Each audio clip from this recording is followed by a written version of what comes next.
Hey guys! So today we're going to read chapters 10 and 11, and tomorrow we will do the worksheets for them. So chapter 10, an explosion. Day after day the spider waited, head down for an idea to come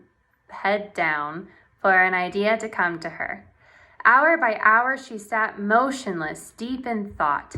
Having promised Wilbur that she would save his life, she was determined to keep her promise. Charlotte was naturally patient.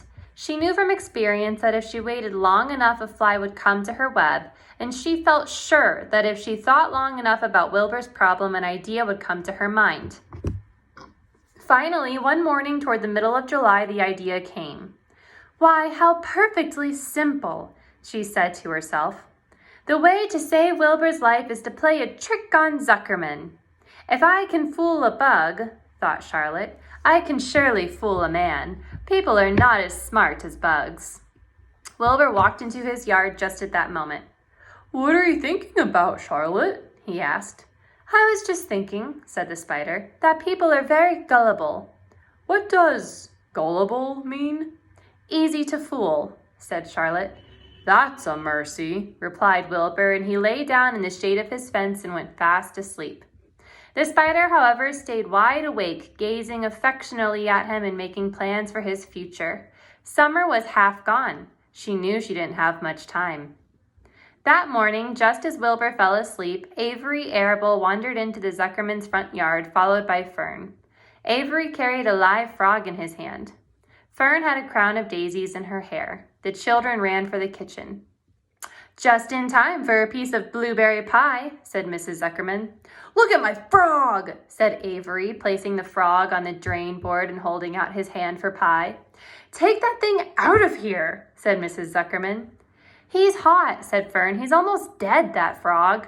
"He is not," said Avery. "He lets me scratch him between the eyes." The frog jumped and landed in Mrs. Zuckerman's dishpan full of soapy water. "You're getting pie on you," said Fern. "Can't I go look for eggs in the hen house, Aunt Edith?" "Run outdoors, both of you, and don't bother the hens." "It's getting all over everything," shouted Fern. "His pie is all over his front."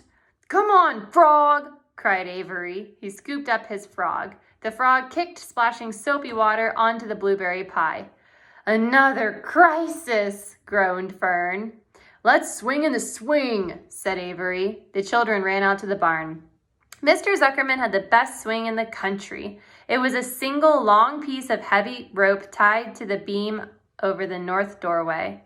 At the bottom end of the rope was a fat knot to sit on. It was arranged so that you could swing without being pushed. You climbed a ladder to the hayloft. Then, holding the rope, you stood at the edge and looked down and were scared and dizzy.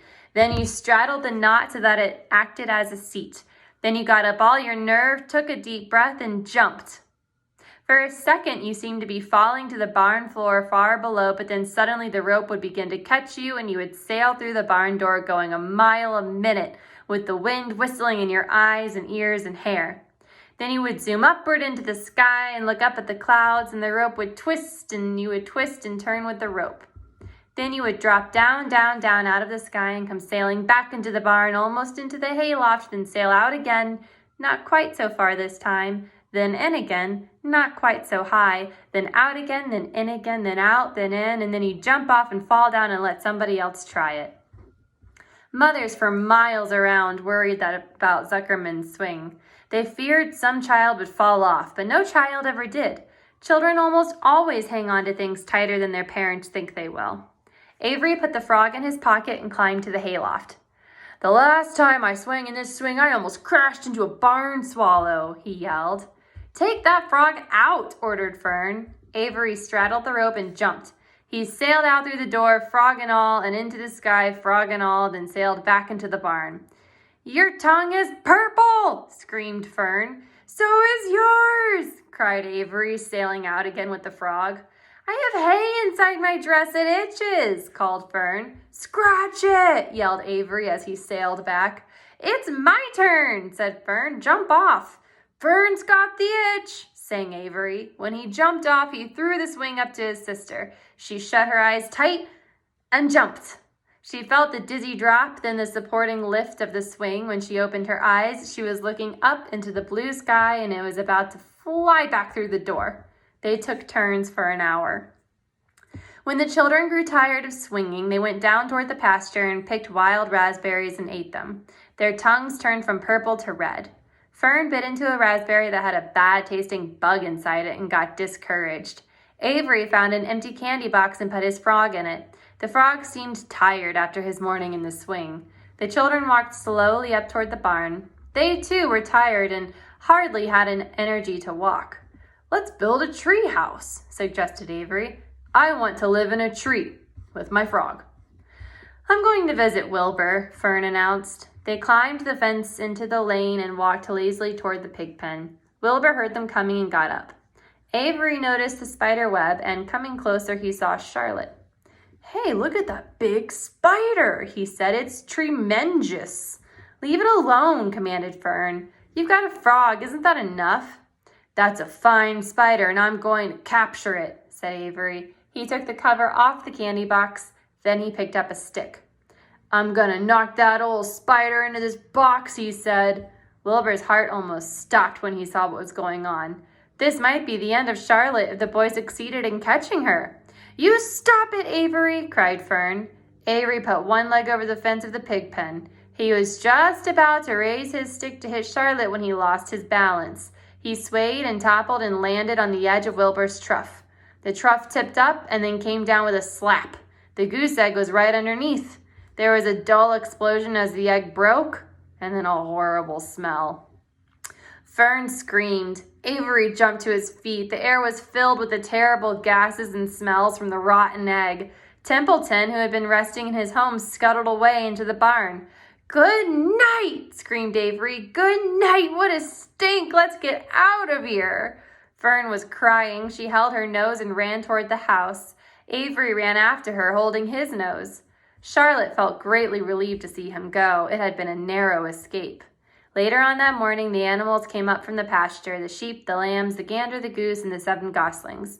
There were many complaints about the awful smell, and Wilbur had to tell the story over and over again of how the Arable boy had tried to capture Charlotte and how the smell of the broken egg drove him away just in time. "It was that rotten goose egg that saved Charlotte's life," said Wilbur. The goose was proud of her sharing the adventure. "I'm delighted that egg never hatched," she gabbled. Templeton, of course, was miserable over the loss of his beloved egg, but he couldn't resist boasting. "It pays to save things," he said in his surly voice. "A rat never knows when something is going to come in handy. I never throw anything away." "Well," said one of the lambs, "this whole business is all well and good for Charlotte, but what about the rest of us? The smell is unbearable. Who wants to live in a barn that is perfumed with rotten egg?" "Don't you worry, you'll get used to it," said Templeton. He sat up and pulled wisely at his long whiskers, then crept away to pay a visit to the dump. When Lurvy showed up at lunchtime carrying a pail of food for Wilbur, he stopped short a few paces from the pig pen. He sniffed the air and made a face. "What in thunder?" he said. Setting the pail down, he picked up the stick that Avery had dropped and pried the trough up. "Rats!" he said. "Phew! I might have known a rat would make a nest under this trough. How I hate a rat!" And Lurvy dragged Wilbur's trough across the yard and kicked some dirt into the rat's nest, burying the broken egg and all Templeton's other possessions. Then he picked up the pail. Wilbur stood in the trough, drooling with hunger. Lurvy poured. The slops ran creamily down around the pig's eyes and ears. Wilbur grunted. He gulped and sucked and gulped, making swishing and swishing noises, anxious to get everything at once. It was a delicious meal. Skim milk, wheat middlings, leftover pancakes, half a donut, the rind of a summer squash, 2 pieces of stale toast, a third of a ginger snap, a fish tail, 1 orange peel, several noodles from a noodle soup, the scum off a cup of cocoa, an ancient jelly roll, a strip of paper from the lining of the garbage pail, and a spoonful of raspberry jello. Wilbur ate heartily. He planned to leave half a noodle and a few drops of milk for Templeton. Then he remembered that the rat had been useful in saving Charlotte's life and that Charlotte was trying to save his life. So he left a whole noodle instead of a half. Now that the broken egg was buried, the air cleared and the barn smelled good again. The afternoon passed and evening came. Shadows lengthened. The cool and kindly breath of evening entered through the doors and windows. Astride her web, Charlotte sat moodily eating a horsefly and thinking about the future. After a while, she bestirred herself. She descended to the center of the web, and there she began to cut some of her lines. She worked slowly but steadily while the other creatures drowsed. None of the others, not even the goose, noticed that she was at work. Deep in his soft bed, Wilbur snoozed. Over in their favorite corner, the goslings whistled a night song. Charlotte tore quite a section out of her web, leaving an open space in the middle. Then she started weaving something to take place of the threads she had removed. When Templeton got back from the dump around midnight, the spider was still at work. Chapter 11. The Miracle. The next day was foggy. Everything on the farm was dripping wet. The grass looked like a magic carpet. The asparagus patch looked like a silver forest. On foggy mornings, Charlotte's web was truly a thing of beauty. This morning, each thin strand was decorated with dozens of tiny beads of water. The web glistened in the light and made a pattern of loveliness and mystery like a delicate veil. Even Lurvy, who wasn't particularly interested in beauty, noticed the web when he came in with the pig's breakfast. He noted how clearly it showed up, and he noted how big and carefully built it was. And then he took another look and he saw something that made him set his pail down. There, in the center of the web, neatly woven in block letters, was a message. It said, "Some pig." Lurvy felt weak. He brushed his hands across his eyes and stared harder at Charlotte's web. "I'm seeing things," he whispered. He dropped to his knees and uttered a short prayer. Then, forgetting all about Wilbur's breakfast, he walked back to the house and called Mr. Zuckerman. "I think you'd better come down to the pig pen," he said. "What's the trouble?" asked Mr. Zuckerman. "Anything wrong with the pig?" "Not exactly," said Lurvy. "Come and see for yourself." The two men walked silently down to Wilbur's yard. Lurvy pointed to the spider's web. "Do you see what I see?" Zuckerman stared at the writing on the web. Then he murmured the words, "Some pig." Then he looked at Lurvy. They both began to tremble. Charlotte, sleepy after her night's exertions, smiled as she watched. Wilbur came and stood directly under the web. "Some pig," muttered Lurvy in a low voice. "Some pig," whispered Mr. Zuckerman. They stared and stared for a long time at Wilbur. Then they stared at Charlotte. "You don't suppose that spider," began Mr. Zuckerman, but he shook his head and didn't finish the sentence. Instead, he walked solemnly back up to the house and spoke to his wife. "Edith, something has happened," he said in a weak voice. He went into the living room and sat down, and Mrs. Zuckerman followed. "I've got something to tell you, Edith," he said. "You better sit down." Mrs. Zuckerman sank into a chair. She looked pale and frightened. "Edith," he said, trying to keep his voice steady, "I think you had best be told that we have a very unusual pig." A look of complete bewilderment came over Mrs. Zuckerman's face. "Homer Zuckerman, what in the world are you talking about?" she said. "This is a very serious thing, Edith," he replied. "Our pig is completely out of the ordinary." "What's unusual about the pig?" asked Mrs. Zuckerman, who was beginning to recover from her scare. "Well, I don't really know yet," said Mr. Zuckerman, "but we have received a sign, Edith. A mysterious sign. A miracle has happened on this farm. There is a large spider's web in the doorway of the barn cellar, right over the pig pen, and when Lurvy went to feed the pig this morning, he noticed the web because it was foggy, and you know how a spider's web looks in a very distinct fog. And right spang in the middle of the web, there were the words, 'Some pig.' The words were actually woven right into the web. They were actually part of the web, Edith. I know because I have been down there and seen them.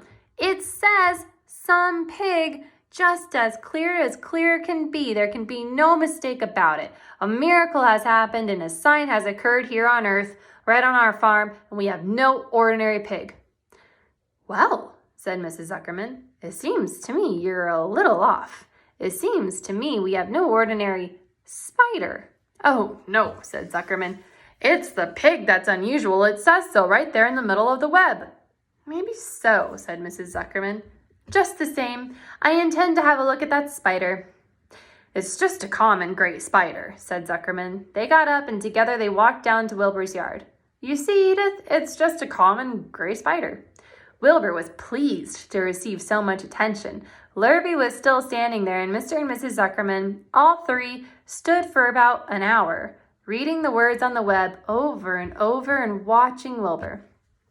Charlotte was delighted with the way her trick was working. She sat without moving a muscle and listened to the conversation of the people. When a small fly blundered into the web just beyond the word pig, Charlotte dropped quickly down, rolled the fly up, and carried it out of the way. After a while, the fog lifted. The web dried off and the words didn't show up so plainly. The Zuckermans and Lurvy walked back into the house. Just before they left the pig pen, Mr. Zuckerman took one last look at Wilbur. "You know," he said in an important voice, "I've thought all along that a pig of ours was an extra good one. He's a solid pig. That pig is as solid as they come. You notice how solid he is around the shoulders, Lurvy?" Sure I do," said Lurvy. "I've always noticed that pig. He's quite a pig." "He's long and he's smooth," said Zuckerman. "That's right," agreed Lurvy. "He's as smooth as they come. He's some pig." When Mr. Zuckerman got back to the house, he took off his work clothes and put on his best suit. Then he got into his car and drove to the minister's house. He stayed for an hour and explained to the minister that a miracle had happened on the farm. "So far," said Zuckerman, "only 4 people on earth know about this miracle. Myself, my wife Edith, my hired man Lurvy, and you." "Don't tell anybody else," said the minister. "We don't know what it means yet, but perhaps if I give thought to it, I can explain it in my sermon next Sunday. There can be no doubt that you have a most unusual pig. I intend to speak about it in my sermon and point out the fact that this community has been visited with a wondrous animal. By the way, does the pig have a name?"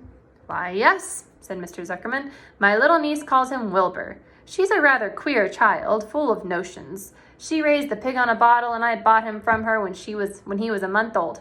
He shook hands with the minister and left. Secrets are hard to keep.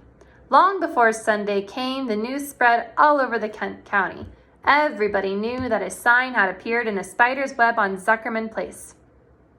Everybody knew that the Zuckermans had a wondrous pig. People came from miles around to look at Wilbur and to read the words on Charlotte's web. The Zuckermans' driveway was full of cars and trucks from morning till night. Fords and Chevys and Buick Roadmasters and GMC pickups and Plymouths and Studebakers and Packards and DeSotos with gyromatic transmissions and Oldsmobiles with rocket engines and Jeep station wagons and Pontiacs.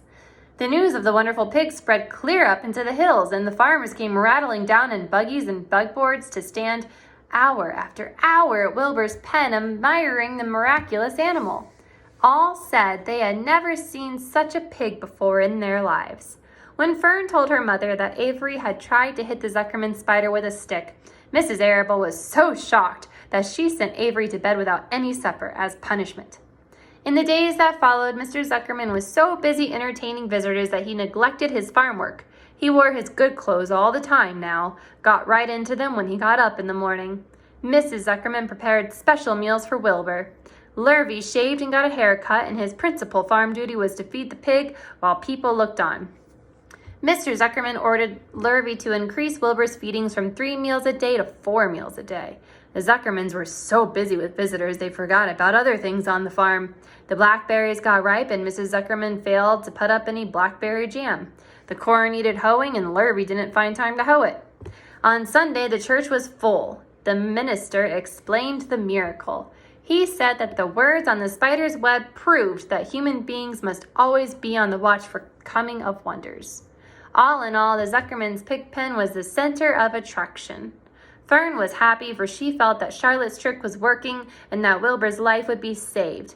But she found that the barn was not nearly as pleasant. Too many people. She liked it better when she could be all alone with her friends, the animals. Okay, we'll do the worksheets tomorrow, guys. Bye.